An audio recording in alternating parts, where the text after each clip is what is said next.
কার সাথে যে এতক্ষণ কথা বলছে কে? আরে এই তো, আরে কোথায় ছিলিস তুই এতক্ষণ? সেই কখন থেকে তোকে ফোন করে চলেছি। কার সাথে কথা বলছিলিস? আর ওই একজন করেছিল, সে যাই হোক ছাড়। প্রত্যেকবারের মতো এইবারেও আমরা দুজন সিঙ্গেল। সবার বয়ফ্রেন্ড আছে, সবাই ওর বয়ফ্রেন্ডের সাথে ঠাকুর দেখতে বেরোবে, শুধু তুই আর আমি বাদে। অষ্টমীর দিন সবাই শাড়ি পরে ওর বয়ফ্রেন্ডকে দিয়ে শাড়ির কুচি ধরিয়ে ছবি পোস্ট করবে, আর সেগুলিকে আমাদেরকে দেখতে হবে।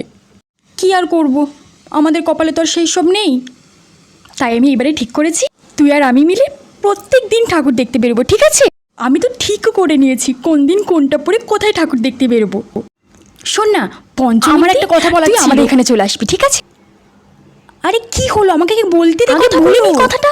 পঞ্চমীর দিন তুই আমাদের বাড়ি চলে আসবি, ঠিক আছে? আমাদের পাড়ার ঠাকুরগুলো দেখে নেব, ঠিক আছে? আর ষষ্ঠীর দিন তোদের ওখানে ঠাকুর দেখতে যাব। আর সব আমি আগে কথাটা বলি, আরে আমি আগে বলি, দাঁড়া না, তারপর তোর মনে হলে তুই চেঞ্জ করিস, ঠিক আছে? আর সপ্তমীর দিন বাইরে ঠাকুর দেখতে যাব। আর আমাকে কি কথাটা বলতে দিবি? শাড়ি পরে দুজন,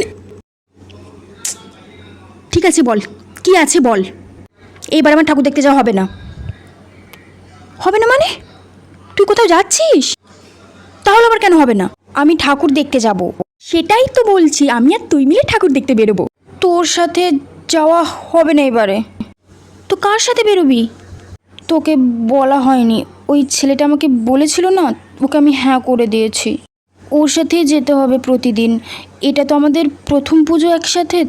তোর সাথে হবে না রে। ঠিক আছে, ভালো রাগ করিস না। আমি 10 মিনিট পরের দিন থেকে তোর সাথে যাবো, হ্যাঁ? একাদশীর দিন থেকে। আরে শোন, আরে আরে আমার কথাটা